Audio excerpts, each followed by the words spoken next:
পরন্ত বিকেলে চলে এলাম চীনামাটির পাহাড়ে। প্রিয় বন্ধুরা, আসসালামু আলাইকুম। আর নতুন একটি ভিডিওতে সবাইকে সালাম ও শুভেচ্ছা। তো বন্ধুরা, এই মুহূর্তে আমি অবস্থান করছি নেত্রকোনা জেলার সবচাইতে সুন্দর ভ্রমণের স্পট, ঐতিহ্যবাহী স্পট চীনামাটির পাহাড়ে। তো বন্ধুরা, যদিও এই জেলাতে আমার জন্ম, কিন্তু কখনো এখানে আসার সৌভাগ্য হয় নাই। এবার অলরেডি চলে এসেছি এবং এখানে আসার সৌভাগ্য হয়েছে। তো যেহেতু এখানে চলে এসেছি, তো এখানে আসলে কি কি রয়েছে দেখার মতো, সেগুলো আমি নিজে দেখবো এবং আপনাদেরকে দেখাবো এবং এই স্থান সম্পর্কে বিস্তারিত জানানোর চেষ্টা করব। গুরুত্বপূর্ণ ভিডিওটা যদি কেউ মিস করতে না চান, তাহলে ভিডিওর সাথেই থাকুন এবং ভিডিওটি দেখতে থাকুন।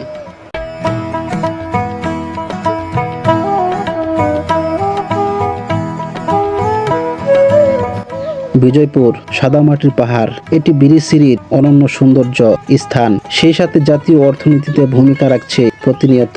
সাদামাটির পাহাড় নেত্রকোনা জেলার দর্শনীয় স্থানগুলোর মধ্যে অন্যতম। এখানে চীনামাটির পাহাড়, যার বুক চিরে জেগে উঠেছে এই নীলচে সবুজ পানির ফোয়ারা, সাদামাটির মাঝে রংটাকে যেন আরো বেশি গাঢ় করে দিয়েছে। তবে বিরিশিরি এসে আপনি এই সুন্দর দৃশ্য দেখতে পারবেন না, আপনাকে যেতে হবে আরেকটু দূর, বিজয়পুর চীনামাটির পাহাড়ে। দুর্গাপুর উপজেলার বিজয়পুর এর আশেপাশের এলাকায় রয়েছে চীনামাটির খনি। চীনামাটি মূলত সিরামিক শিল্পের কাঁচামাল। খনিজ সম্পদ ব্যুরোর 1957 সালের তথ্য অনুযায়ী এই এলাকায় চীনামাটির মজুদ প্রায় 24,40,000 মেট্রিক টন। এটি দিয়ে বাংলাদেশে 300 বছরের চাহিদা পূরণ সম্ভব বলে তখন বলা হয়েছিল। খনিজ সম্পদ উন্নয়ন ব্যুরো থেকে অনুমতি নিয়ে কয়েকটি বেসরকারি কোম্পানি এখানকার চীনামাটি আহরণ করছে। প্রতিদিন হাজার হাজার শ্রমিক মাটি খননের কাজ করছে খনিজ প্রকল্পগুলোতে। এরপর তা পরিবহন করে নিয়ে যাওয়া হচ্ছে সিরামিক শিল্পের কারখানাগুলোতে। চীনামাটির এসব টিলা বা পাহাড় এবং চারপাশের প্রাকৃতিক দৃশ্য দেখতে খুবই সুন্দর ও মনোমুগ্ধকর, যা দেখতে প্রতিদিন ভিড় করছে এই স্থানটিতে।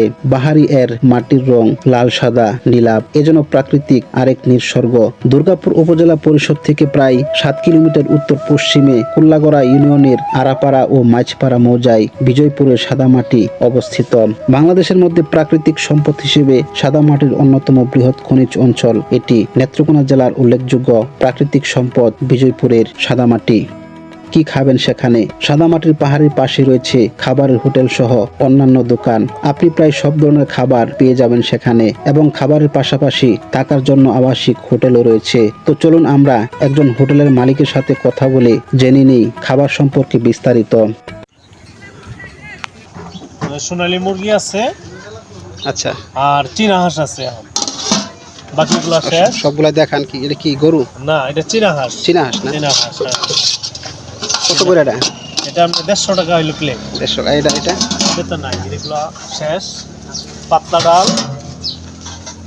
পাতলা ডাল নাকি? আর আছে সাদা ডাল। সাদা ডাল।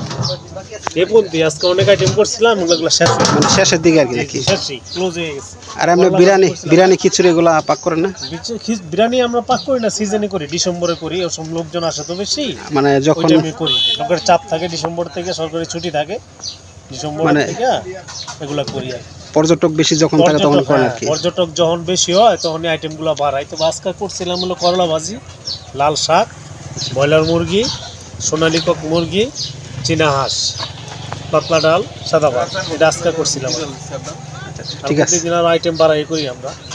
মানে এগুলা রেগুলার পাওয়া যায়? এগুলো রেগুলার আছে। ভর্তা টর্তাও পাওয়া যায়, মাছ ভর্তা করি এমনি। আর প্রাইস কেমন? আমরা মূলত প্যাকেজে বিক্রি করি আর কি। হাঁসের প্যাকেজ 200 টাকা। তার সাথে থাকবে একটা মাছ ভর্তা, পাতলা ডাল, 2 প্লেট ভাত, হাঁসের গোস 200 টাকায়। আর 170 টাকা সোনালী কক মুরগি, পাতলা ডাল, 2 প্লেট ভাত আর মাছ ভর্তা। আর ব্রয়লার মুরগি দিয়ে বিক্রি করি 120 টাকা, মাছ ভর্তা, পাতলা ডাল, 2 প্লেট ভাত, ব্রয়লার মুরগি। আচ্ছা, ঠিক আছে। আর এমনি ভর্তার আইটেম যদি যারা খায় তারা 3টা ভর্তা, 3 পদের ভর্তা, পাতলা ডাল, 2 প্লেট ভাত 100 টাকা।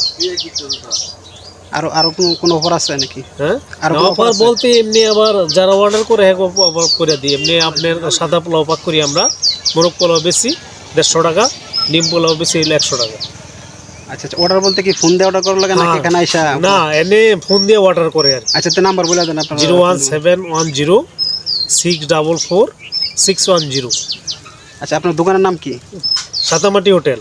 সাদামাটি হোটেল। আর আপনার নাম কি? মোহাম্মদ আওলাদ হোসেন। আওলাদ হোসেন না? জি। আচ্ছা, ঠিক আছে, ধন্যবাদ। কিভাবে যাবেন সেখানে? বাংলাদেশের যে কোনো প্রান্ত থেকে প্রথমে চলে আসুন দুর্গাপুর বাজারে। দুর্গাপুর বাজার থেকে সোমেশ্বরী নদী নৌকা যুগে পার হয়ে শিবগঞ্জ বাজার থেকে অটোরিকশা অথবা মোটরসাইকেলে করে সরাসরি চলে যেতে পারবেন সেখানে এবং একই নিয়মে ফিরে আসতে পারবেন সেখান থেকে। অটোরিকশা ভাড়া 30 টাকা আর মোটরসাইকেল ভাড়া 50 টাকা জনপ্রতি।